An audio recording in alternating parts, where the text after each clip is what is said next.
नमस्कार दोस्तों, मैं जेपी डांडिया आप सभी का मेरे YouTube channel dandiya electrical study पर एक बार फिर से स्वागत करता हूं। दोस्तों, आज के वीडियो में देखेंगे टाइप्स ऑफ फ्यूज। फ्यूज के प्रकार पढ़ेंगे, जिसमें पिछले वीडियो में आपने देखा था फ्यूज किसे कहते हैं, फ्यूज क्या होता है, संगलक क्या होता है, उसके बारे में अच्छी जानकारी प्राप्त की और एक एक प्रॉपर्टीज पढ़ी, विशेषताओं के बारे में वर्णन किया।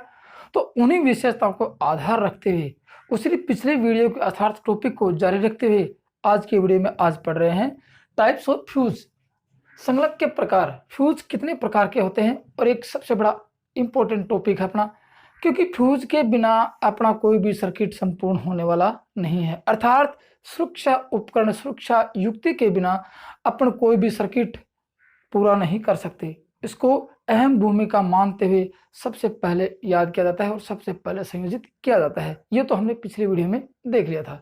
तो चलिए दोस्तों, अब पढ़ते हैं टाइप्स ऑफ फ्यूज। फ्यूज के प्रकार। फ्यूज कितने प्रकार के होते हैं दोस्तों? फ्यूज वैसे देखा जाए बनावट के आधार पर और वोल्टेज के आधार पर, ठीक है। बनावट के आधार पर और वोल्टेज के आधार पर देखते हैं। बनावट के आधार पर दो प्रकार के होते हैं। देखना, दो प्रकार के कौन कौन से? एक तो होता है आधा खुला आधा बंद प्रकार का। देखो, बनावट के आधार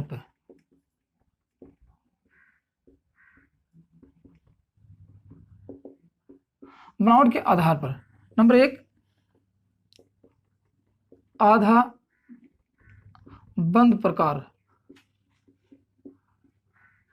सेमी क्लोज टाइप फ्यूज। और दूसरा है पूर्णतया बंद प्रकार, टोटली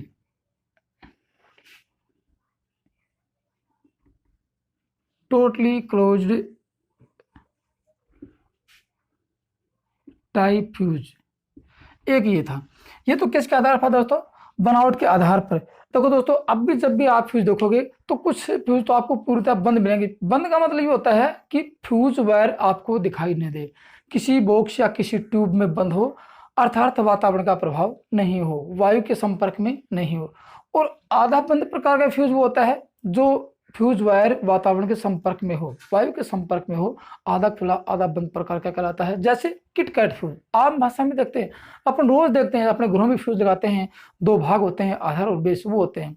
वो होता है आधा बंद प्रकार का फ्यूज, आधा खुला या आधा बंद प्रकार का। और ये होता है पूर्णतः बंद प्रकार, जैसे HRC fuse, cartridge fuse, pin type plug fuse type fuse.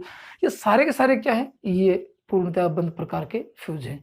तो एक तो था ये। दूसरा आता है दोस्तों वोल्टेज के आधार पर।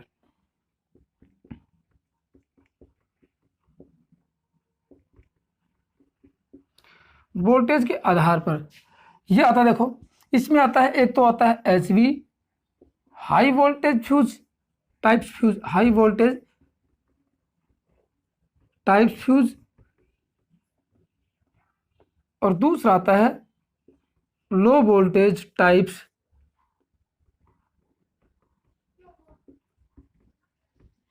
फ्यूज। दो फ्यूज आ गए, एक तो होता है हाई वोल्टेज, एक लो वोल्टेज, मतलब कि उच्च वोल्टेज पर कार्य करने वाले फ्यूज और एक निम्न वोल्टेज पर कार्य करने वाले फ्यूज। तो दोस्तों, इन सब के आधार पर फ्यूज जो भी हों वो लगभग देखा जाए तो 4-5 फ्यूज होते हैं। तो दोस्तों, फ्यूज पढ़ेंगे 4 अपने। सबसे पहला पढ़ेंगे किटकैट फ्यूज।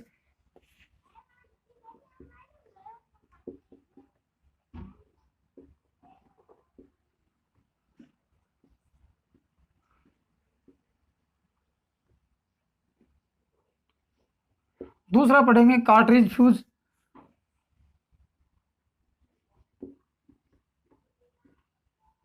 और तीसरा पढ़ेंगे HRC फ्यूज। बस ही HRC फ्यूज में एक और आता है लिक्विड फ्यूज, जिसको तरलीय फ्यूज बोलते हैं। अब पढ़ते हैं दोस्तों किटकैट फ्यूज।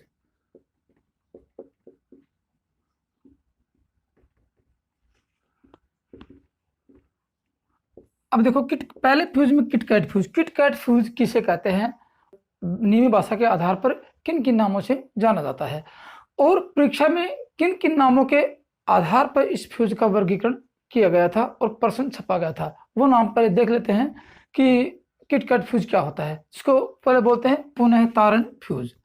ये होता है नीमी भाषा में पुनः तारण योग्य फ्यूज, संगलक जिसको हिंदी बोलते हैं संगलक, इसको अपने फ्यूज के नाम से जानते हैं। एक तो ये आता, एक इसका पहला नाम। दूसरा नाम दोस्तों देखो, पुनः तार स्थापन फ्यूज। ये परीक्षा में जो नाम आ चुके हैं, पुनः तार स्थापन फ्यूज, ये भी आ गया। और आ गया पुनः तार धारण फ्यूज, ये भी अपनी परीक्षा में आ गया। और एक आ गया रिवायरेबल फ्यूज, जो अंग्रेजी शब्द है,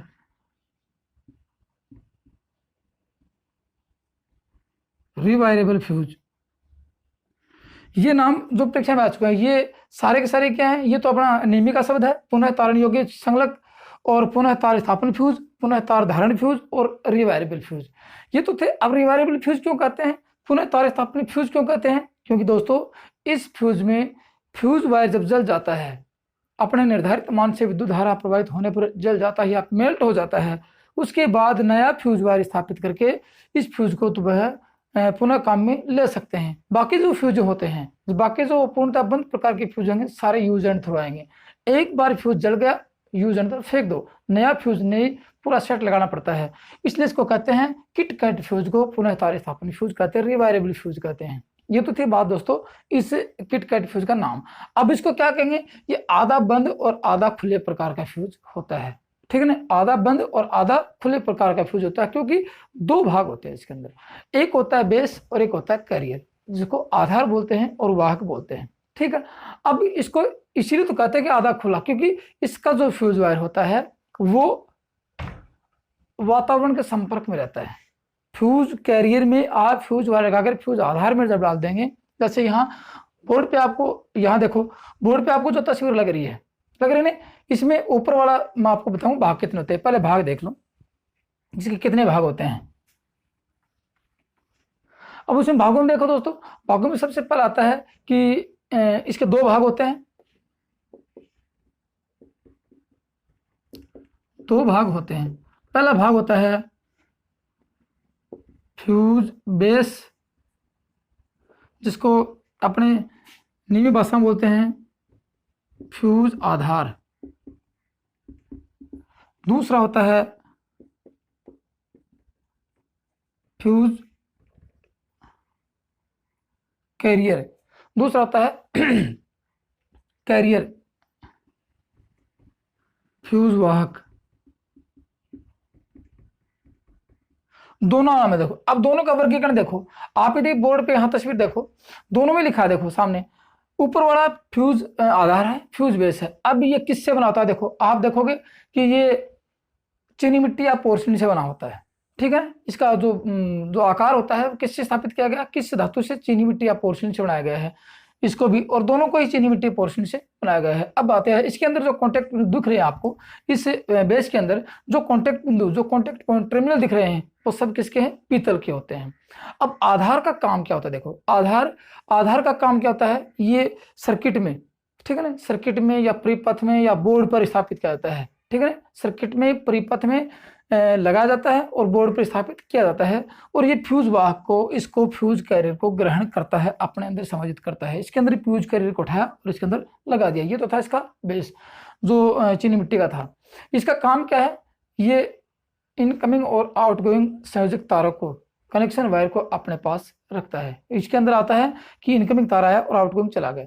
ये तो था इसका कि सर्किट से संयोजित यही होता है। दूसरा बात होता है कैरियर फ्यूज कैरियर, जिसको हिंदी में कहते हैं फ्यूज वाहक। ये भी चीनी मिट्टी या पोर्सिन का बना होता है, याद रखना, पोर्सिन चीनी मिट्टी का बना होता है।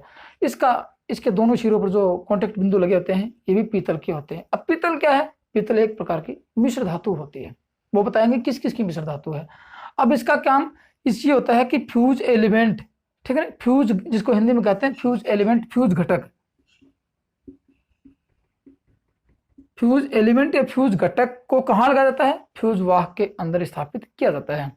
अब आपको दो कॉन्टेक्ट बिंदु दिख रहे हैं, इन दोनों के बीच में क्या लगाया, फ्यूज एलिमेंट लगाया। दोस्तों किट कट फ्यूज में फ्यूज एलिमेंट टिन आलेपित तांबे का तार होता है या फिर टिन प्लस लेड का मिश्र धातु प्रयोग की जाती है। अधिक क्षमता के जो फ्यूज होते हैं वहां टिन आलेपित तांबे के तार प्रयोग किए जाते हैं, जिनको SWG के आधार पर और इसके डायमीटर के आधार पर प्रयोग किया जाता है, लंबाई के आधार पर प्रयोग किया जाता है। और दूसरा होता है दोस्तों लेड टिन होता है, ठीक है ना, उनकी मिश्र धातु होती है, वो भी बताएंगे किस किस की होती है। ये तो था दोस्तों फ्यूज कैरियर, ये अस्थिर भाग होता है, ये स्थिर भाग होता है, चीनी मिट्टी से बने होते हैं। इन दोनों का काम हो गया। इसमें फ्यूज घटक लगाया जाता है, वो आपको बता दें फ्यूज घटक फ्यूज एलिमेंट किस किस के होते हैं। अब उसके बाद देखो दोस्तों फ्यूज जो कॉन्टेक्ट बिंदु थे वो किसके थे, पीतल के थे। अब पीतल क्या है, मिश्र धातु है, किसकी है, पीतल। अब दोस्तों पीतल को याद करने का तरीका देखो, ठीक है ना, पीतल को याद करने का, पीतल में किस प्रकार की मिश्र धातु होती है। तो ट्रिक है दोस्तों, एक पीतल की ट्रिक क्या है, जिसको बोलते पिताजी, पिताजी, पीतल पिताजी, ठीक है ना। पिताजी तो देखो भगवान के देन है और इसको भूल नहीं सकते। तो पीतल, पिताजी को याद रखोगे तो पीतल को भी याद रखो। इसका मतलब पीतल क्या है, पी का मतलब पीतल बराबर, क्योंकि मान किसका है, तांबा एक और प्लस जिंक जस्ता, ये दोनों का मिश्र रूप है। ये एक एलॉय धातु है जिसको कहते हैं 60% तांबा होता है प्लस 40% जिंक होता है। ये तो था पीतल, और पीतल के ही होते हैं दोनों कॉन्टेक्ट बिंदु। ये देखते दोस्तों इस दोनों की संरचना। अब देखते हैं दोस्तों इसका फ्यूज एलिमेंट।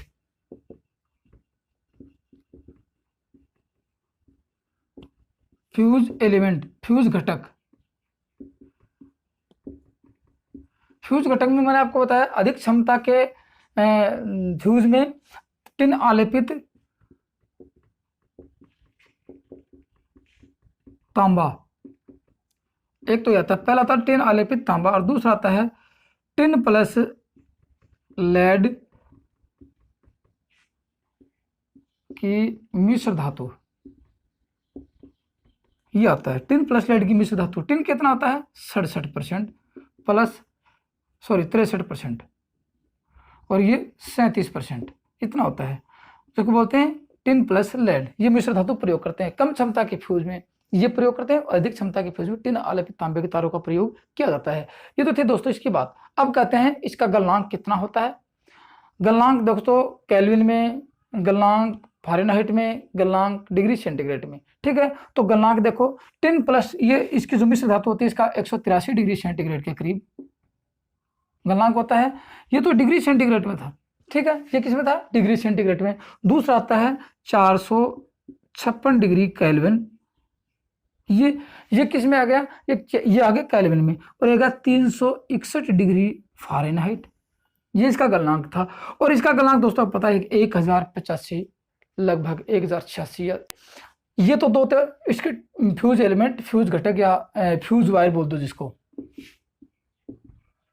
फ्यूज वायर किस किस के प्रयोग किए जाते हैं। अब आता है दोस्तों देखो फ्यूजिंग फैक्टर का मान आता है, ठीक है ना। फ्यूजिंग फैक्टर पिछले बार आपने देखा कि फ्यूजिंग करंट और रेटिंग धारा, करंट रेटिंग का अनुपात फ्यूजिंग फैक्टर था जिसका मान 1 से अधिक था। सभी फ्यूजों का फ्यूजिंग फैक्टर का मान 1 से अधिक होता है, 1 से अधिक होता है। तो इस फ्यूज का फ्यूजिंग फैक्टर कितना होता है वो देख लेते हैं। इस फ्यूज का फ्यूजिंग फैक्टर दोस्तों 1.4 से 1.7 तक होता है, ठीक है, 1.4 से 1.7 तक या 2 तक चला जाता है, 2 तक हो सकता है। ये होता है फ्यूजिंग फैक्टर, क्योंकि इसलिए इसका प्रयोग सबसे मतलब कि जहाँ विश्वसनीय बात होती है वहाँ इसका प्रयोग कम करते हैं, बाकी तो इसका अपने घरेलू कार्य में करते ही करते हैं। ये तो थी इसकी फ्यूजिंग फैक्टर का मान। और यदि निर्धारित पूछा जाए कि सर यहाँ से तीनों में यदि क्वेश्चन आता है कि किट-कैट फ्यूज या पुनः तार तरंग फ्यूज का फ्यूजिंग फैक्टर का मान कितना होता है, तो 1.9 निर्धारित। यदि परीक्षा में पूछा जाए कि सर ये भी सस्पेंस में है, 1.4 से 1.7 कर दिया आपने, 2 तक पहुंचा दिया, तो परीक्षा में आए तो कितना लिखें, 1.9 तक होता है। एक तो ये थी बात इसकी। अब उसका पूछा जाता है कट ऑफ फैक्टर क्या होता है, इसका कट ऑफ फैक्टर कितना होता है। कट ऑफ फैक्टर दोस्तों इसका लो होता है, सभी फ्यूजों से कट ऑफ फैक्टर इसका लो होता है, ठीक है ना। ये तो था इसकी जो अलग से विशेषता थी वो थी। अब बात करते हैं कि इस के निर्धारित मान के जो फ्यूज होते हैं फ्यूजिंग ये करंट रेटिंग बढ़ाने के लिए, यदि किसी फ्यूज की करंट रेटिंग बढ़ानी हो, यदि अधिक क्षमता का फ्यूज प्रयोग करना हो, यदि वही फ्यूज आता है कि पूछा जाए 5 एम्पियर का फ्यूज था, उसको यदि 10 एम्पियर तक कम मिले, तो कैसे उसको प्रयोग करेंगे। इसका अर्थात किसी फ्यूज की रेटिंग धारा बढ़ाने के लिए क्या करना चाहिए वो देख लेते हैं, क्योंकि परीक्षा में काफी बार आएगा किसके गुण के अनुसार रेटिंग धारा का मान बढ़ता है, वो देख लेते हैं। तो यदि किसी फ्यूज की आपको करंट रेटिंग बढ़ानी हो या फिर अधिक धारा के लिए वही फ्यूज प्रयोग करना हो, तो कहते हैं कि एक तार जो होता है, जैसे मान लीजिए कि मैं बताता हूँ, ये 35 SWG तांबे का तार है, ठीक है, 35 SWG तांबे का तार है, ये 5 एम्पियर धारा वहन करता है, इसकी रेटिंग क्या है 5 एम्पियर। ये फ्यूज कॉन्टेक्ट है, टर्मिनल है, और ये फ्यूज लगा दिया, 5 एम्पियर इसकी वहन क्षमता है कि 5 एम्पियर विद्युत धारा प्रवाहित होगा, उसके बाद में जल जाएगा। अब यदि इसी फ्यूज से आपको अधिक धारा प्रवाहित करनी हो, ठीक है, तो क्या करेंगे, अधिक धारा प्रवाहित करने के लिए इसी प्रकार के 3 तार, जैसे ये ले लिया, एक ये ले लिया और एक ये ले लिया, तो इसको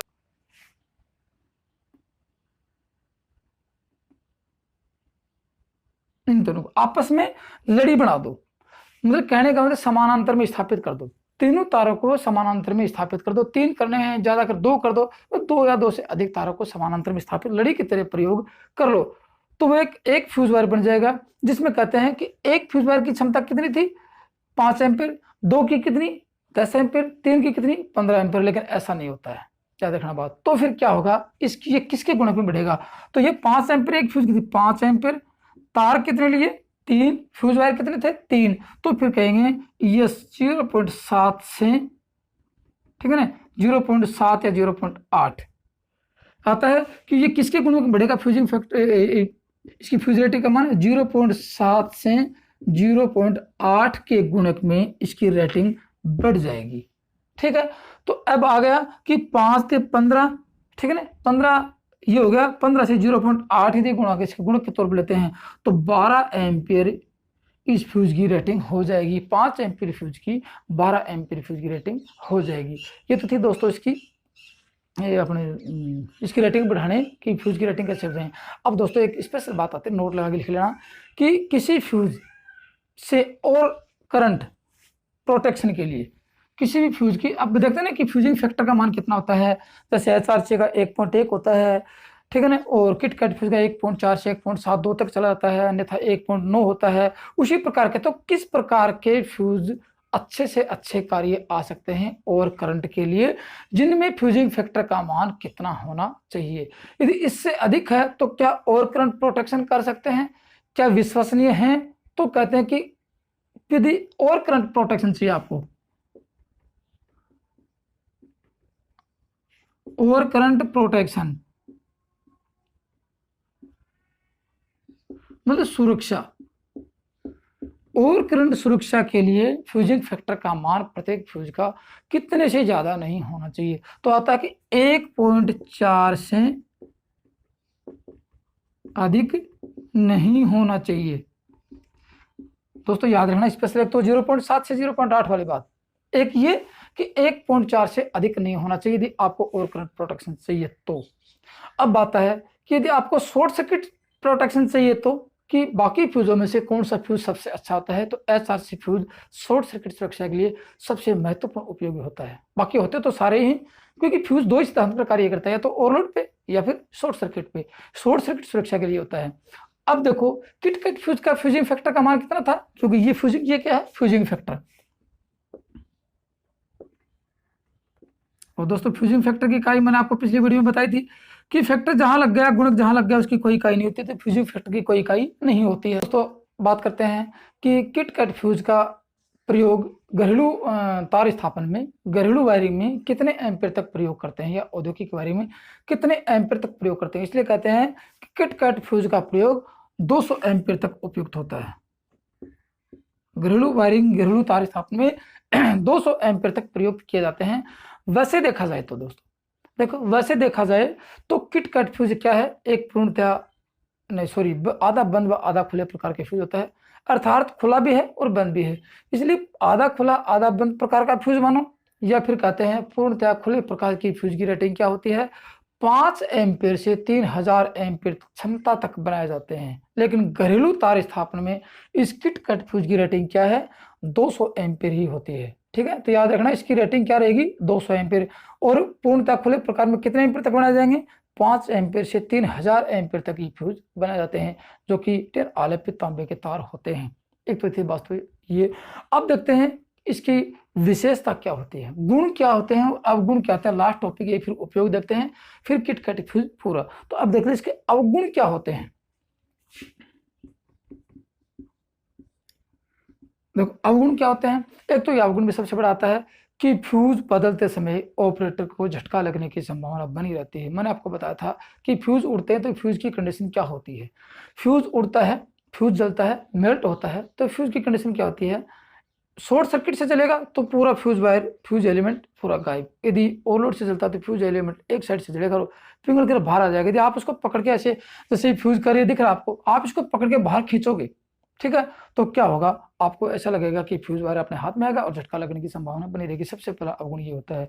दूसरा अवगुण देखो, फ्यूज जब जलता है, मेल्ट होता है, उड़ता है, तो चिंगारी बुझाने की कोई प्रबंध नहीं होता है, आग लग जाती है। चिंगारी बुझा के चिंगारी नीचे जाएगी, घास फूस में आग लग जाएगी, कपड़ों में आग लग जाएगी। इसलिए होते हैं कि फ्यूज उड़ने पर पैदा हुई चिंगारी को बुझाने का कोई प्रबंध नहीं होता है। दूसरा अवगुण ये था इसका। तीसरा, इस फ्यूज का फ्यूज वायर वातावरण से प्रभावित होता है, अधिक प्रभावित होता है, इसलिए ये अपनी क्षमता को बढ़ा लेते हैं। जैसे 5 एम्पीयर का फ्यूज वायर 7 एम्पीयर तक चले जाते हैं, इसलिए विश्वसनीय फ्यूज नहीं होते हैं। विश्वसनीय फ्यूज मतलब अपने निर्धारित क्षमता पर ही कार्य करना विश्वसनीय फ्यूज कहलाते हैं। वो आते हैं HRC और कार्ट्रिज फ्यूज आते हैं, जिनका वर्गीकरण करेंगे। उसके बाद इन फ्यूजों का कट ऑफ फैक्टर लो होता है, प्रचालन लो होता है कि कितने समय तक जलने का कार्य, मतलब कि अपने उड़ने का टाइम कितने समय तक सहन कर सकते हैं। एक होता है विदारण क्षमता बहुत कम होती है। विदारण क्षमता मतलब कि ये फॉल्ट को कितनी देर तक सहन कर सकते हैं, ठीक है ना, फॉल्ट को कितनी देर तक सहन कर सकते हैं, वो होती है विदारण क्षमता, वो भी इसकी विश्वसनीय नहीं होती है। तो फिर गुण क्या होते हैं, ये तो थे सारे इसके अवगुण। कट ऑफ फैक्टर लो होता है, विदारण क्षमता निम्न होती है। फिर उसके बाद देखो इसके गुण की बात करें, गुण एक ही है, फ्यूज उड़ने पर, यही फ्यूज जो दिख रहा है आपको, यही फ्यूज जब उड़ जाएगा, जल जाएगा, तो पुनः दूसरा तार इसमें स्थापित करके, और इसमें दूसरा तार स्थापित करके इसको दोबारा पुनः प्रयोग कर सकते हैं। ये तो इसका गुण था। अब देखते हैं दोस्तों इसका उपयोग कहाँ किया जाता है। इस फ्यूज का उपयोग घरों में, कारखानों में तथा कम वोल्टेज के लाने में, वायरिंग व किसी उपकरण की प्रोटेक्शन के लिए प्रयोग किया जाता है। ठीक है, वायरिंग में किसी प्रोटेक्शन की, वायरिंग उपकरण की प्रोटेक्शन के लिए प्रयोग, इसका प्रयोग किया जाता है। ये तो थी दोस्तों अब इसके उपयोग। दोस्तों वीडियो अच्छा लगे तो लाइक करना, और मैं बार बार बोलता हूँ दोस्तों कमेंट्स जरूर करना। हर वीडियो में बताता हूँ कि कमेंट्स जरूर करना, क्योंकि आपके कमेंट्स ही वीडियो में सुधार को, मतलब कि क्वालिटी दे सकते हैं। क्योंकि आप कमेंट्स करोगे, कुछ सुधार किया जाएगा, और मतलब कि अपने यहाँ मोटिवेशन मिलेगा, जिससे कि आपको और भी अच्छे तरीके से पढ़ाया जाए। ये तो थी दोस्तों। और जो दोस्त पहली बार वीडियो को देख रहे हैं या चैनल पर पहली बार आए जुड़े हैं, तो चैनल को सब्सक्राइब जरूर कर लें, ताकि आपको नियमित पैटर्न के आधार पर किसी प्रकार की कोई समस्या नहीं हो। तो दोस्तों अब देखते हैं कि किट कट फ्यूज का प्रयोग कहाँ कितने एम्पीयर तक नहीं करना चाहिए। देखना बात, 16 एम्पीयर तक के फ्यूज का प्रयोग, देखो मैंने तो आपको बताया कि लो वोल्टेज के लाइनों में किट कट फ्यूज का प्रयोग किया जाता है। तो 16 एम्पीयर तक के फ्यूज, किट कट के फ्यूज उन स्थानों पर प्रयोग नहीं करने चाहिए जहां शॉर्ट सर्किट करंट का मान 2 किलो एम्पीयर तक होता है। वहां किट कट फ्यूज का प्रयोग नहीं, क्योंकि 2 किलो एम्पीयर शॉर्ट सर्किट का मान होगा, क्योंकि विश्वसनीय तो है नहीं, और वहां पूरी वायरिंग झटके के साथ जल जाए। फ्यूज का निर्धारण कैसे करें, फ्यूज की रेटिंग का निर्धारण कैसे किया जाता है, लास्ट एंड टॉपिक है दोस्तों। फिर ये किट कट फ्यूज का टॉपिक पूरा। अब बड़ी विचित्र बात है कि फ्यूज का निर्धारण, जैसे कोई अपने हीटर है, हीटर का फ्यूज कितने एम्पीयर का लगाएं, ठीक है ना। तो फ्यूज की रेटिंग को कैसे निर्धारण करेंगे कि करंट रेटिंग,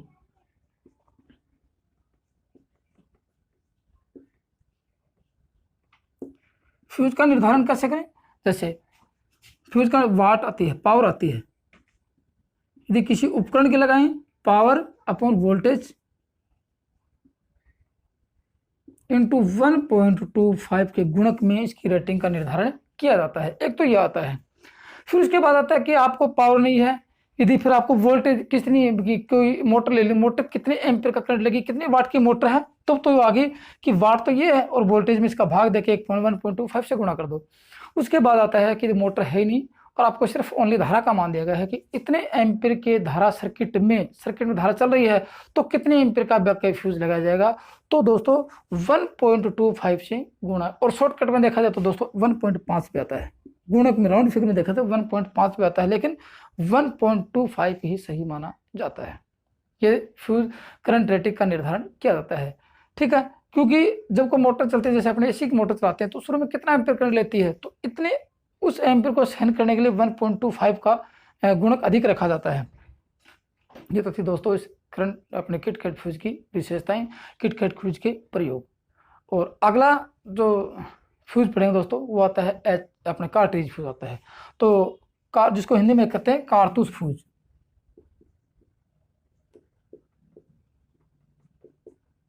अगले टॉपिक में पढ़ेंगे, अगली वीडियो में पढ़ेंगे कारतूस फ्यूज पढ़ेंगे।